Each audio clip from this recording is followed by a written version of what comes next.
exploit a group of people if they're unified. And a lot of America's wealth is built on the exploitation of black people. If they couldn't exploit you, they wouldn't be as wealthy as they are. They've been exploiting you since the very beginning. They still exploit you to this day. So here's what Dr. Anderson says also. This is page 41. The next section is called Organizing and Thinking Strategically. So strategically is the word strategy is really important here because, you know, when you're talking about that, strategic thinking, in my view, is just not really popular in the community. It's not something that's done at the highest levels. In fact, media, they actually say that watching too much television and taking in too much social media weakens your ability to think strategically because you literally use this front part of your brain called the prefrontal cortex. And they say that watching television or taking in TV getting programmed, that actually weakens your ability to just sort of break things down and understand things, right? So ultimately, and then when you look at statistics that show that black people watch more television than anybody else, and that we are on social media more than everybody else, that fits into that narrative of not thinking strategically, not using higher level reasoning. Most of the music that you might hear that features artists from our community focuses on those lower chakras and those lower vibrational frequencies, that lower level thinking. Basically like sex and money and violence and just very low level ideas, nothing really high level. And that's kind of the challenge that you're up against. So he talks about organizing and thinking strategically. And what Dr. Anderson says here is that it must be clarified that the possession of power does not guarantee wealth, nor does wealth always guarantee power. But contrarily, the lack of power can guarantee poverty, and poverty can always guarantee powerlessness. So he says, look, being rich doesn't make you powerful. Being powerful won't automatically make you rich. But being powerless will almost always make you poor. And also being poor will almost always make you powerless. So if you want to really talk about this term black power that's used on a regular basis, I think used way too loosely. It seems to me that the ultimate black power plan would be to make wealth a central piece of black education. We must take over that whole process. What they teach your kids at school is not adequate enough for them to be empowered in this society. Do you hear the words that are coming out of my mouth? You must ensure that you have in your mind a clear agenda for your children so that nobody else puts their agenda in front of yours. I don't, with my kids, I don't care if they go to school and they learn about Billy, having two daddies or the pronouns or the environment or immigration or all these political issues. I don't care about any of that. What I care about is, can you feed yourself? When that white man, comes in and decides to disrespect you, can you tell him to kiss your black ass and walk out that door? That's the question. That's what I say to the kids. I told yesterday I was teaching my son about something I talked about on the Breakfast Club called FU money. Basically, I said, here's the deal. I said, look, man, I don't care what you major in. You can major in whatever you want in college. Just have fun. Just never spend any. Always be happy, right? You want to be a happy person. I want you to have a happy life. And I said, also make sure you understand your money. You invest consistently. You learn how to start businesses. You network with the right people. Be a good person. That way people want to work with you because you're adding value to your relationships, which is going to make them bring you in on business deals. Being a jerk is going to keep you blocked out of opportunities. So being arrogant, being selfish is going to make people not want to work with you. But if you are a giving, supportive human being that adds value, then you will find yourself invited in when people talk about how they're going to split up the money and do great things, right? So I say you go do that. And you want to be economically strong and independent. That means multiple streams of income. That means multiple assets invested. I said, never measure your success based on income. Never measure your success based on how much money you make. Measure your success based on how much money you keep and how much wealth you have. What do you own? If you own nothing and you have a high income, then that means nothing. You're damn near like a poor person to me. Seriously. And so that's a difference in thinking. There's a lot of people that think the opposite. They say, look how much money I'm making right now. Look at how high my income is right now. So you're living under this assumption that your income will never get cut off, that your income's always going to be there. So then when they come in and do you like the baby, right, who probably had a high income, I imagine, he's got, 80-pound necklaces around his neck and all this other stuff. So they do you like that rapper where they cut off his income stream. Well, guess what happens? That translates into poverty, which leads to powerlessness, right? So they said, look, Negro, because you got out of line, we're going to make you poor. And then also, because you're going to be poor, you're going to not just be powerless, but you're going to look powerless. You're going to humiliate yourself, and you're basically going to bow to the throne and kiss the pinky ring. And that's effectively what he's doing, right? So it says it is the American way to organize groups for the purpose of acquiring and wielding power. While most groups realize that there is strength in numbers, apparently, according to one study, some blacks do not necessarily see strength in grouping themselves with other blacks. In a study of group power, Evans and Giles reported that, quote, increased concentrations of blacks served to generate higher levels of ethnocentrism among blacks and raise fear among whites. The lower the percentage of blacks in the workplace, for instance, the lower whites fear that blacks will acquire power. This is an important finding and raises questions about the wisdom of integration. If race relations are based on power, the more blacks integrate into white society, the less chance they have to acquire power. Blacks' willingness to dilute their own strength destroys any perception of their having power.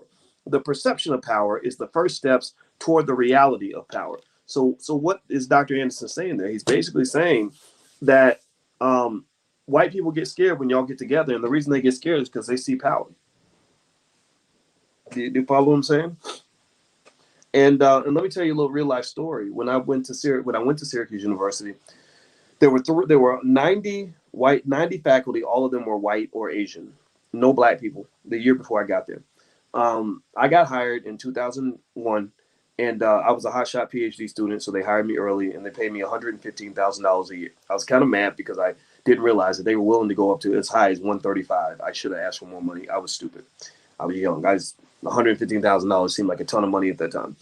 So I took the job, and I got there, and there were three of us that got hired at the same time. Three black professors that got hired at the same time, and so there was another guy and another woman, a light skinned woman whose daddy was white. And I remember noticing that the light skinned lady really didn't talk to us. I talked to the other guy. We were cool at the time, and started really connecting. The lady kind of distanced herself from us, and I said, I wonder what's going on. So I called her and I said, hey, I just want to introduce myself and let you know, hey, I think that we should, just talk and connect. And that way we all know what's going on, and we can kind of share information, stuff like that, right? Strength in numbers, strength in unity, strength in power. Let's get together. Let's, form a coalition. And I said, and then I made a joke, and I said, because if I didn't know any better, I would think you were deliberately trying to stay away from the black people. And she said, actually, I am. And I said, what? And so she said that she didn't want to give the perception. She didn't want to make the white people nervous, basically. And that was my impression. My impression from that conversation was that she didn't want to make white people nervous by being seen with black people all the time. So years later, so I said, oh, well, fine. Well, F you too. I'm kind of hurt at this point. Like, wow, I can't believe she said that. And so I'm assuming that life is going great for her. She got to know the other faculty. I'm a little antisocial. She knew, like, where they lived. She knew that what grade their kids were in. She knew she would go to, they would invite her to birthday parties and stuff. They didn't invite me to anything. I was the weird black guy down at the hall because I just didn't trust anybody. And plus, I'm kind of a little bit of an introvert workaholic. Or definitely at that time I was just into success, working hard. That was it. I didn't need anything else in my life at that point. And so I assumed that everything was going great. I was like, okay, maybe this being white thing, maybe I'm the crazy one, right? Maybe I need to calm down and stop, trying to do this whole black thing, playing for the losing team. That's how it feels sometimes.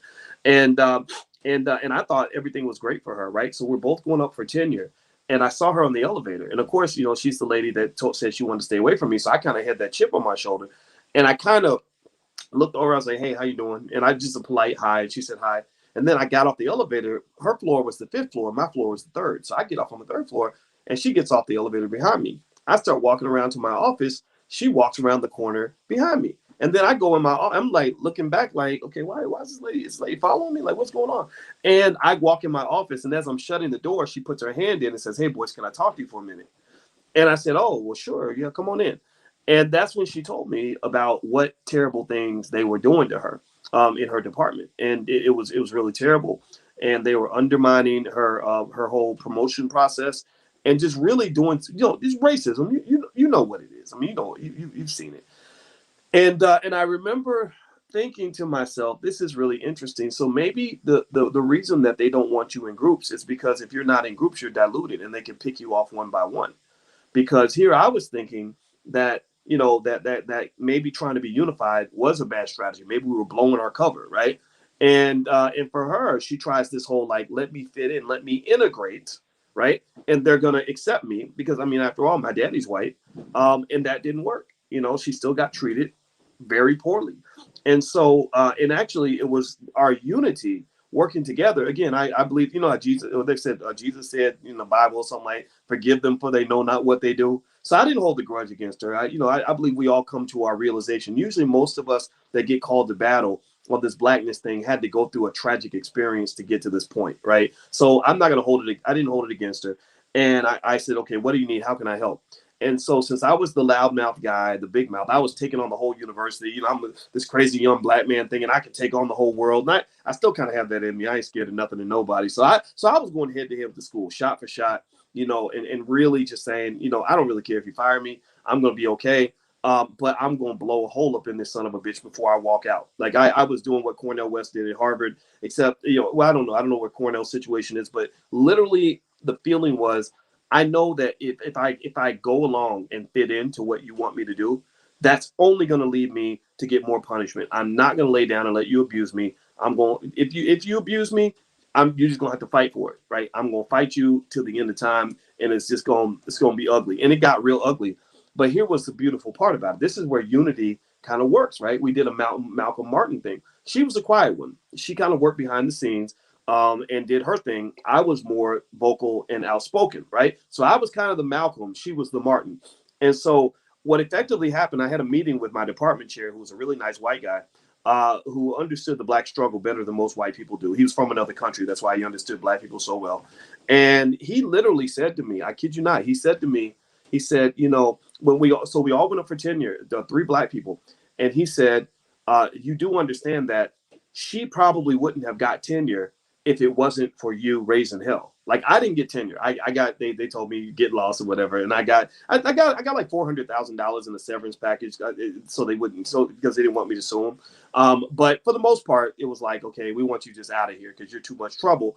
And so we did a good cop, bad cop. That was a coordinated strategy. You know, we were taking different approaches to solving the problem. So even though I didn't get the promotion, which I didn't want anyway, I don't give a shit. There's no job you can offer me. I don't want to work for it. I'm not built for that kind of, I'm not built to work for anybody. Right.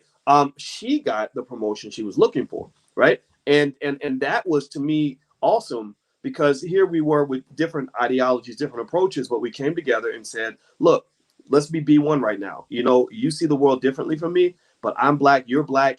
We're going to be better off if we work together.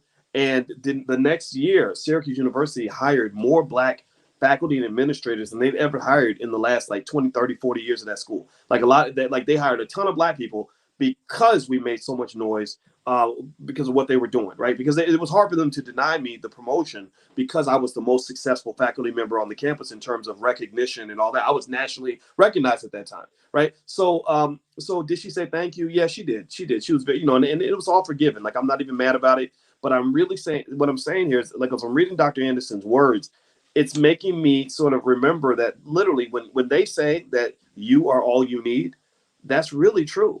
You know, it doesn't mean you need everybody. You don't need all the black people. Some black people, you know, they'll kill you faster than the white man. Y'all know what I'm talking about. But when you're talking about people that really kind of have, you know, a similar point of view, that unity is incredibly important. And you see it happen in a lot of communities, where people look for common ground as opposed to looking for reasons to divide and to fight.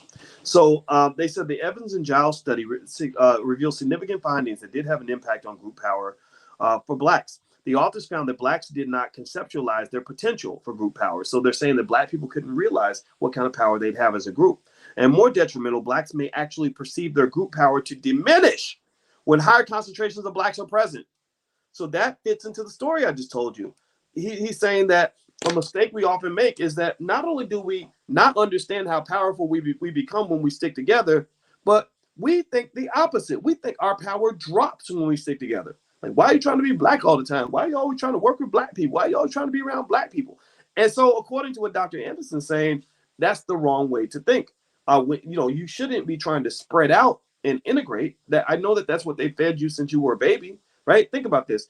Every single day you're fed, even through media and education, that Black people are breaking barriers by getting closer to white people. Whenever a Black person gets accepted by white people in some space where Black people were never present, they look at that as Black history. That is not Black history. Maybe that's white history because y'all got an upgrade. Now y'all got a Black person in y'all space, and y'all know how we are. We're going to take it over, right?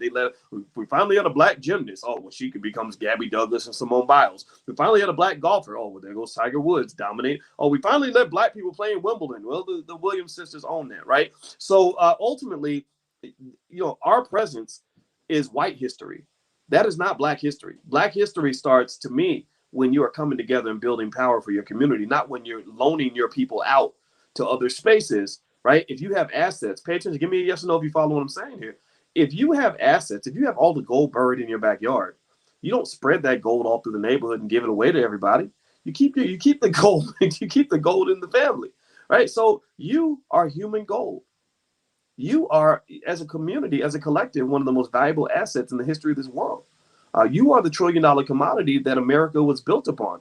So why are you giving that commodity away? Why are you sending your children to go work for big corporations? Why are you applauding every time a Black person gets into a big white university when your own damn HBCUs need help, right? And really, you got to go deeper than HBCUs, because even some of the HBCUs aren't doing everything they can do in terms of building concentrations of Black power. They're trying to integrate to some extent too. Now, I'm not saying that I'm anti-integration. Integration must be done on specific terms. Integration is a situation, in my view, that should be done on terms where you are the person that has some equity in the situation that you go into. So, for example, when we talk about buying stock, that's the type of integration I ain't got no problem with. When you're buying stock, you integrating with the money. That means Disney's making money, you getting a piece of that. That means Exxon's making money, you getting a piece of that. Apple makes money, you getting a piece of that.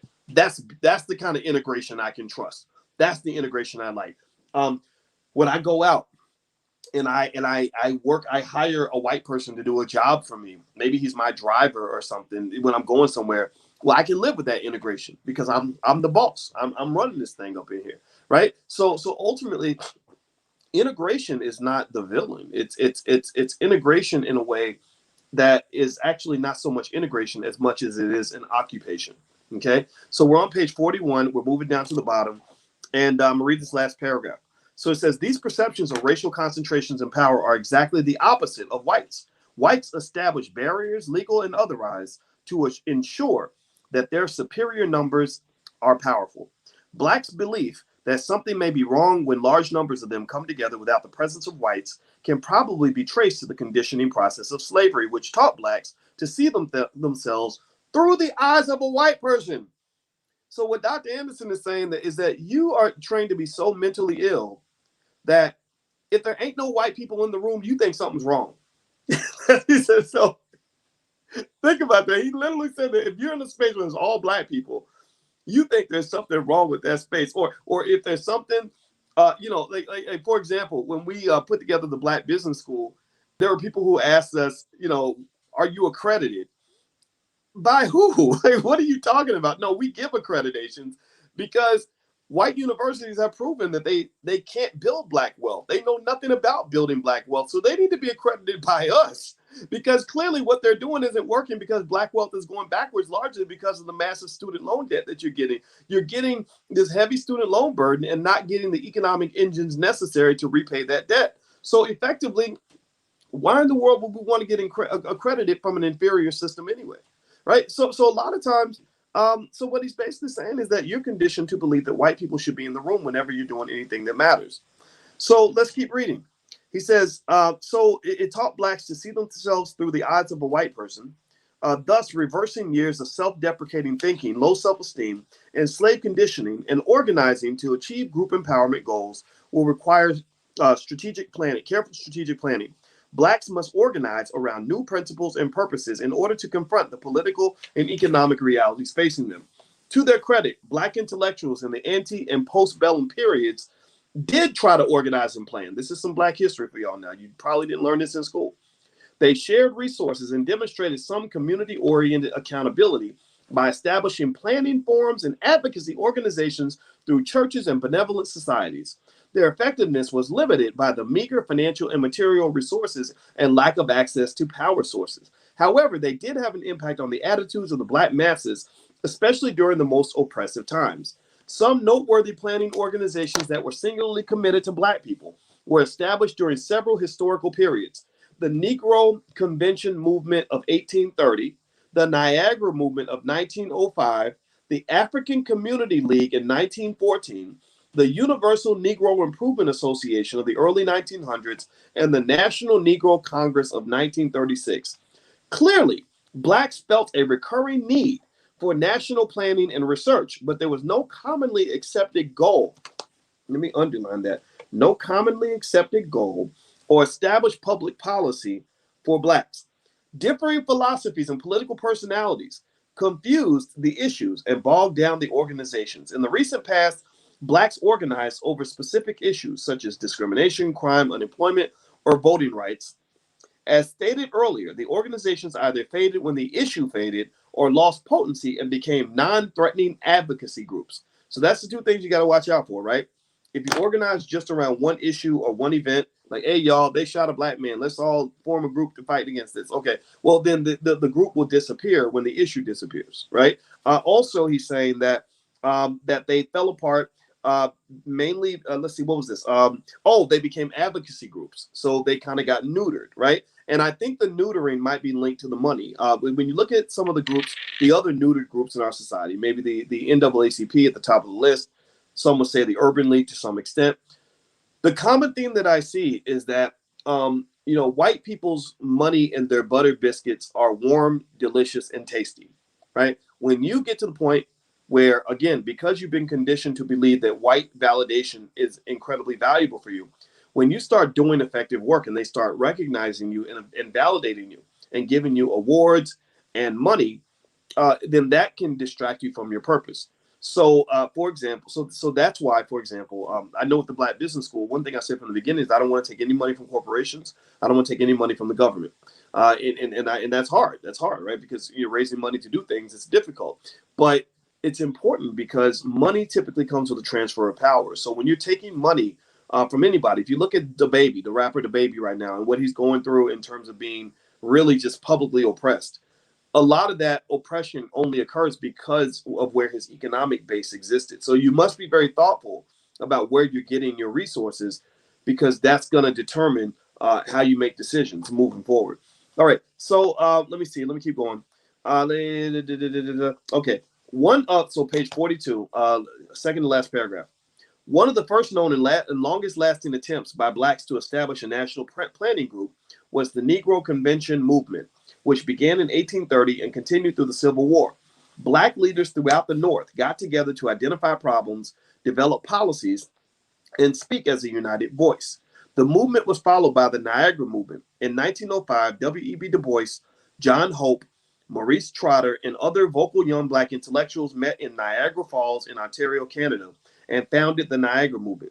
This organization was primarily political in its objectives. Its leaders strove to seize the leadership of Black America from the more conciliatory emphasis of Booker T. Washington. Further, they wanted to establish a platform from which to condemn the white prejudice that they found all about them. They hoped to resurrect the spirit of the angry abolitionist leadership that preceded the Civil War. In the early 1920s, chapters of the Universal Negro Improvement Association sprung up all over the nation. It was the largest mass organization in Black history. Marcus Garvey led the organization, advocating race redemption, Black pride, Black identity, and Black solidarity in an African homeland. Garvey followers were groups of young Blacks who were disenchanted with the NAACP. Does that sound familiar? 100 years later, we're still mad at the NAACP.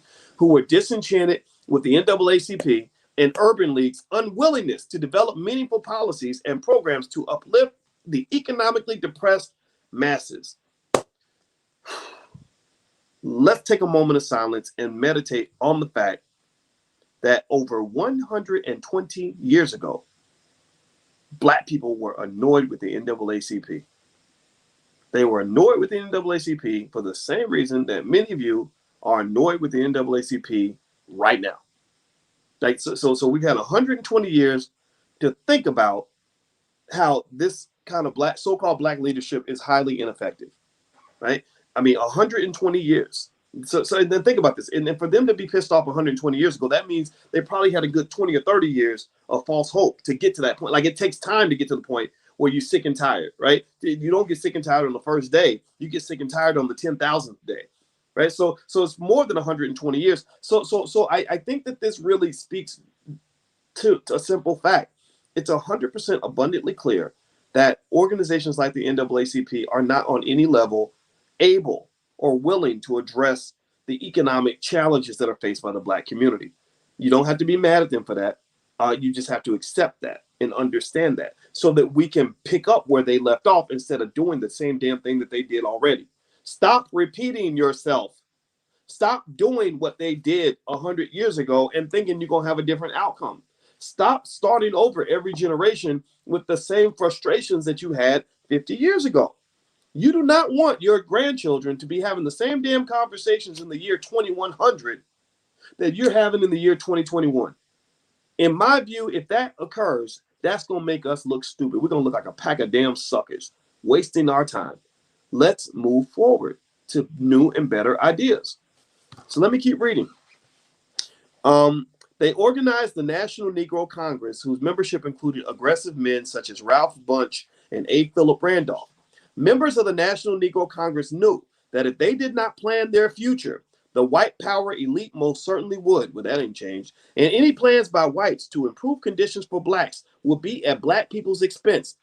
That ain't changed. Nearly a half a century after the Civil Rights Movement and the Black Power Movement, there is still no national black policy or plan for black self-sufficiency or empowerment. Since such a plan would singularly benefit blacks, it is Black America's responsibility to build an organization that will develop a national plan. The organization should be an intellectual infrastructure that would not only develop the plan, but would analyze and craft roadmaps to get Black America out of its marginal existence and into a socioeconomic competitive position with other racial and ethnic groups. Let's pause on that point right there.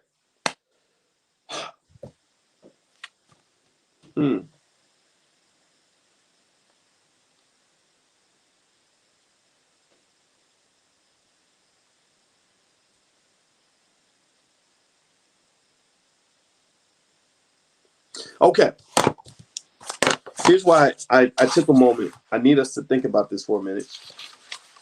I'm going to give you, I am not a good administrator and I'm not a black leader. I just want to contribute. Here's what I propose. So pay attention to what's being stated here. We got to really focus on this point of the book. What Dr. Anderson is saying is that for hundreds of years, we've tried and we failed in many, many areas of so-called black leadership because we believed in the wrong organizations. Let's throw that out to the side. 2, no national black policy or plan for self-sufficiency or empowerment. I'm going to lay a couple of ideas on the table that I would like for you to consider. Okay. And I submit this humbly. Number one of the things that we believe in the Black Business School is what we call the Black Core of 3. And I'm going to actually talk about that after I state something else first. I believe that the best method of black leadership going forward needs to be something that is decentralized. For example, the reason the blockchain and Bitcoin and crypto is considered to be a superior alternative to the banking system is because of the decentralization, right? And which increases the security and the reliability of the network, right? So I believe that we need to consider a style of black leadership that is highly decentralized. And what would that look like? Well, I believe that every household in itself should be seen as an institution. In your household, you are the president of the United States. In your particular home, you decide what the policies are going to be. You decide if you're going to have a democracy or a dictatorship. You decide what the economic plan is going to be. You decide what the educational system is going to look like. You decide all these things, healthcare, everything that matters. The culture, the values inside your home are 100% solely your responsibility. Now, in order for you to be an adequate black leader in that household, you have to take in information from not just people like me, but from any source you can that's going to help you to be a wise leader in that household. So given that works, and the reason that that's important, because Decentralization of Black leadership allows good ideas or relevant ideas, like the ideas of Dr. Anderson, maybe some of the ideas I presented to you. It allows us to get that access, get those ideas to our people without having to go through these gatekeepers, right? For example, people like myself and Louis Farrakhan or whoever, we can't go talk in a public school because they won't let us in, right? Or when I went to go speak at a penitentiary, they Googled me. They said, no, we don't want this guy talking to prison inmates. When I was writing articles about the NCAA ripping off Black athletes, I remember somebody telling me that the basketball coaches at the University of Kentucky told the athletes that they should not be reading my articles, right? So effectively, those barriers, the way to circumvent those barriers is a decentralization of Black leadership, which also allows us to avoid things that have been done to undermine Black leadership, right? If you have centralized leadership, that means you're giving them one central target that they can take out in order to kill an entire movement. So they can kill the person, they can kill his reputation. It's very easy to stain a Black man's reputation. All you got to do is go tell a lie and spread a couple of rumors, and next thing you know, he's going down, right? So I think that Black leadership needs to be decentralized. And then also, I lay back out for you guys. Some of you have probably heard this, but I want to reiterate. If you think about the Black core of three, Black people should educate our own children, create our own jobs, and support Black businesses so that they can create more jobs. If we do those three things, that achieves a lot of the goal that Dr. Anderson lays out. That is the beginnings, or that's that to me that serves as part of the foundation of a national policy plan for Black people. It doesn't have to be complex. It doesn't have to be an 80-page document. Some basic ideas that you can hold on to, that you can put on the refrigerator if you want to, or whatever, that will define how you move forward in this society. The other thing, I gave you guys an acronym in terms of your children. I said, if you want your kids to know how to build wealth and be economically strong and independent, build sturdy children. The word sturdy is spelled with an E instead of a U. The S stands for systems. Don't teach your kids to make money through labor. Teach them to make money through systems. So at an early age, have them in programs so they can learn systems. The T stands for technology. The whole world is run by technology. Most of the billionaires in this society are tech billionaires like Elon Musk and Bill Gates and Mark Zuckerberg. The E is for entrepreneurship. The reason every Black child needs to know how to start a business is because they may not get satisfaction they need from working for a white person.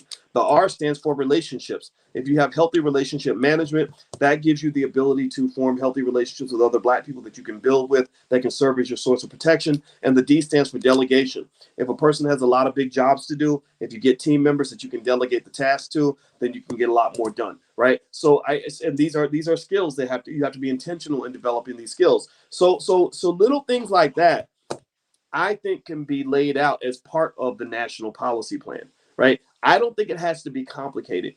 It really doesn't. If you are controlling the information that goes into your brain, maybe finding some way to control the food that goes into your body, right, which goes into growing your own food and stuff like that, you can dig into that. And then also controlling the media that is being consumed by your community, as well as how your community makes its money, then you've achieved a tremendously high level of independence and sovereignty. You're not completely independent in every single way, but you're much more independent than a person who's completely wired into the system. So that's what I lay out there for you, because I really think that this is our opportunity. I think that some simple national policy, basic ideas, I think is the solution here. Nothing super complex, nothing that's going to be confusing, nothing that's hard to keep up with, but just something that lays out general principles that you may want to consider in your household. So let me keep going. Let me keep reading here. I'm on page 43 in Black Labor, White Wealth. And the next section is called Strategic Leveling of the Playing Field. Decision-making through strategic planning is the wave of the future. The decision to organize and plan is the first step toward acquiring power and increased control over resources. By organizing for self-sufficiency, self-empowerment, and racial accountability, Blacks make a conscious decision to both effect and be responsible for their own future. Blacks have paid dearly for entrusting their future to non-Blacks. If the lesson has been learned, so that goes into letting people educate you and teach you things, right? If they're planning your future, telling you to go to school and get a job and all this other stuff, then they're planning your future. If the lesson has been learned, if the lesson has been learned, then that it's not too late for Blacks to begin leveling the competitive playing field to avoid being locked into a permanent underclass status among racial and ethnic groups in the hyper-competitive decade ahead. Decision making is based on choosing between the probable and the possible. More specifically, blacks must identify and choose preferred paths based upon their historical experiences, present conditions, and future needs. If blacks ignore these factors and continue to be non involved as a group, it is highly probable that they will get stuck in non preferred paths in the future. More to the point, there is a rule of human behavior that states that if we continue to do the same thing that we've always done, then we will continue to get the same results we've always gotten. If blacks want different results in an improved quality of life, then they must make different decisions as a group. Once blacks design a national plan, even if the plan fails initially, blacks will have at least improved their image as an organized group of people interested in an improved future. The protracted powerlessness and poverty of Black America are the results of planning, not chance. The planning was not done by blacks. In the 130 years that blacks have had their legal freedom, they have not had collective long-term planning of public policies for black people. Blacks are concerned about the future of black youth, but 16 generations of blacks have had to grow up without the benefit of organized lives within a national plan. Professor Harold Cruz prophesied that, quote, without a functional philosophy for, quote, coping with American realities of white racism, each successive generation of black youth would be born, evolve, hesitate, ponder, persevere, and flounder into the blind anonymity of deferred dreams and frustrated hopes. Ooh, that's a heavy statement. So that means basically that if you don't get your shit together, you're gonna be unhappy. If you don't get your kids off the grid, they're gonna end up on the grid, and we know what happens on the grid. They become the sheep that get slaughtered. Deferred dreams. Let me read that again. That's interesting. Blind anonymity of deferred dreams and frustrated hopes. That's depression. I mean, why do you think depression is so high in the black community? Depression is high because of hopelessness. Hopelessness is actually, it's proven. They did that study with rats when they measured the amount of serotonin in their brains. They basically, without telling you the details of the experiment, I'm not going to bore you with that, but they basically found that rats that are put in a hopeless situation are more likely to be depressed. They have more serotonin in their brains. So effectively, what I'm saying to you is the question that I would ask is, how do you go from hopelessness to hopefulness? Well, that to me is not so much just an economic question. It's really more of a happiness question. It feeds into a concept in economics that's called utility. Utility is basically just happiness. How happy are you? So money can help you have higher utility, but money doesn't necessarily do it. And there are a lot of wealthy black people who are not very happy with their lives. And I go back to, in terms of giving you basic ideas to hold on to as you develop the national public policy in your household. Quality of life tends to be measured by health, wealth, and relationships.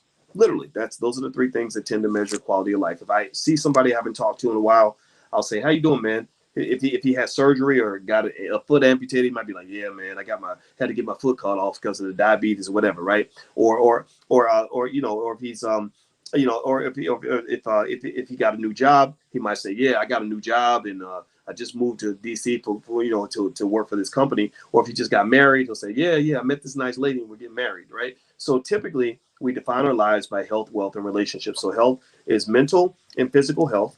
So the question is, what are you doing on an intentional level to maintain your mental health? Right? What are you doing? I had a cousin that put up a Facebook post the other day talking about the stress and the pressure he was feeling from the job that he has and the terrible things that have been done to him. And I said, "Hey, let's get on the phone. I want to talk to you about ways you can cope with some of this, because believe me, I know what it feels like to have haters, and I know what it feels like to have people attack you. And I have a specific, deliberate, intentional coping system to deal with that, a healthy coping system, right?" Physical health, that's what you eat. What are you doing with your body, right? You follow the blueprint, you're going to die, right? You eat the food they tell you to eat, you're going to die. You do what they tell you, you're going to die. Even the way the pandemic that is being handled, that's a perfect example, right? It's, don't worry about how obese you are. Don't worry about what you're eating. Don't worry about what you're taking into your body. Just get this shot and everything's going to be okay. No, whether you get the shot or not, everything is going to be okay just because of a shot. Right? We know that, right? It's okay if you got it. It's okay if you didn't. I don't judge. I don't care. It's up to you. But that shot is the only thing that they're talking about, because there's a specific economic incentive to get you to take their solution as opposed to your own solution. There is no financial incentive for them to tell you to go take in sea moss and exercise. And, I got moringa pills and I got my sea moss. Let me see. I got my sea moss, my sea moss here, and I got men's multivitamins. I got all kinds of stuff around because ultimately, when we talk about your physical health, you must take control of that, right? Let's go to wealth. Wealth is pretty much, I told you, it's not income. They tell you to measure it based on how much money you make. No, it's not how much money you make that matters. It's how much money you keep, and it's how much you own. So when as the president of the United States in my house, our national public policy is to make sure that every child that comes out of this house understands the secrets to economic security. Secrets of economic security is who cares how much money you make? It's how much money you keep. It's how much you own.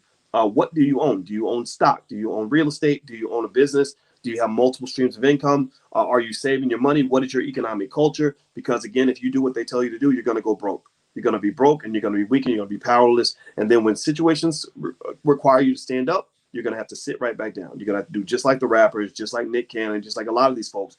Again, these are very wealthy Black people. So these are not poor people that they're doing this to. These are rich people that they're doing this to. So don't think that being a rich Negro is going to somehow liberate you automatically. It does not. No, being rich financially, we've seen this. Snoop Dogg was apologizing. He was on his knees apologizing 10, 20 times after the Gayle King incident, right? So these are rich Black people. So being rich does not protect you. You can be rich and still be a bitch. Okay?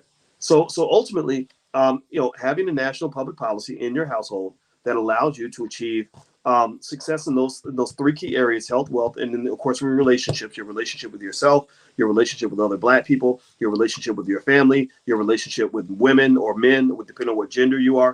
All those things matter. It must be done intentionally. Can't just happen by accident. If I want to have healthy relationships, there are books I can read on how to get along with people.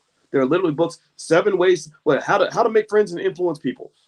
Books on how to be a good person, how to get people to like you, how to be a great teammate, how to run a. Do you know I actually have a leadership coach. Her name is Nicole Price, and Dr. Price and I get together. Specifically, we talk about ways I can stop being such a jerk sometimes. Like things that I say publicly, she'll say, "Boyce, that was a little bit rough. You got to say it different. Here's another way you can achieve the goal," right? And I'm like, I know, Nicole, it just comes out of me. I can't help it. And we work through that, right? So ultimately, and why do I do that? Well, I do that because I want to have a better relationship with the people that matter to me, right? Starting with you.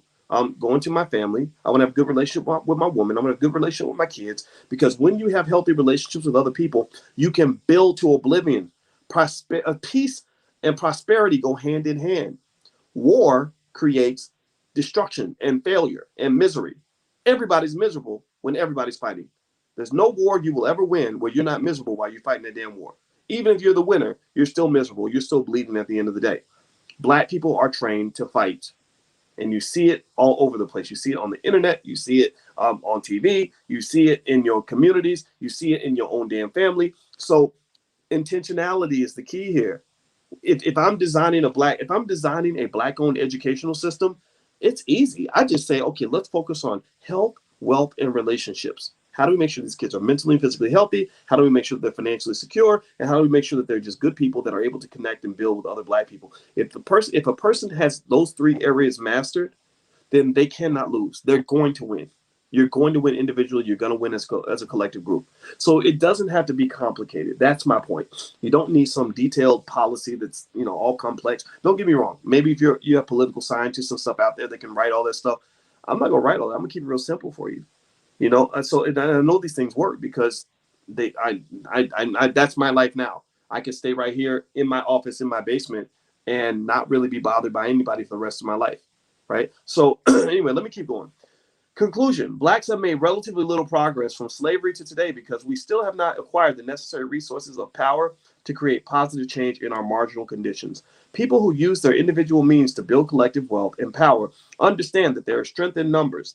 Blacks have yet to recognize or act upon this truth. The Black vote alone will not ensure Blacks a respectable status or a new role in America. The vote must be backed by a national plan of public policy specifically designed to help Blacks achieve economic self-sufficiency and self-empowerment. So he said the vote alone is not enough, that the vote must be backed. So you think about the vote like a car, the body of a car, right? So a body of a car, even if it's the nicest car in the world, if you just have the body means nothing if it doesn't have an engine, right? So if you have a body of a car with no engine, what's that car going to do? Is it going to move? How fast will that car go? Somebody tell me. Is that car going to move at all? No, that car's going nowhere, right? So you voting without anything backing up your vote means that your vote is pretty much worthless. That's at least that's what Dr. Anderson is saying. You can debate that. It's up to you. But what he's saying, though, is that the vote, if it's backed by a national plan of public policies specifically designed to help blacks achieve economic self-sufficiency and self-empowerment, then your vote can mean something. Now you're voting for something. So I'm voting so that I can implement policies that will help us achieve economic self-sufficiency and self-empowerment. So focusing on that in terms of not just the body of the car, but the engine of the car and the tires in the car will allow you to build a better car. Okay. All right. So what I'm going to do is we've done this for an hour. And usually after I'm done reading in Dr. Anderson's book and kind of breaking it down, I get mentally tired and I have to go take a nap or something. So I'm going to go ahead and shut it down for this week. I want you to think about what we covered. And every Wednesday at 8:30, we're going to get together for the book club. Those that are listening online, you can go to blackkeystogreatness.com and sign up for free. You also get free access to my life class. If you do that, feel free to just jump in, and I'll send you an email to remind you next week, 8:30. We're gonna go into chapter 3, called Impediments to Empowerment and Economic Justice, and we're gonna start reading from chapter 3, and I'll break that down for you too. Okay, so bring your kids if you don't mind your kids. If your kids don't mind me, popping out a cuss word every now and then. I apologize for doing that. I would say that I'm going to stop, but I'd be lying because I can't help it. Blame it on my daddy. But bring your family. This is the kind of stuff that we need. This is the education I think that we all need as a people. All that other stuff may or may not be beneficial, but this is the kind of stuff that helps you understand the world so you can figure out what your personal power plan is going to be. Okay. All right.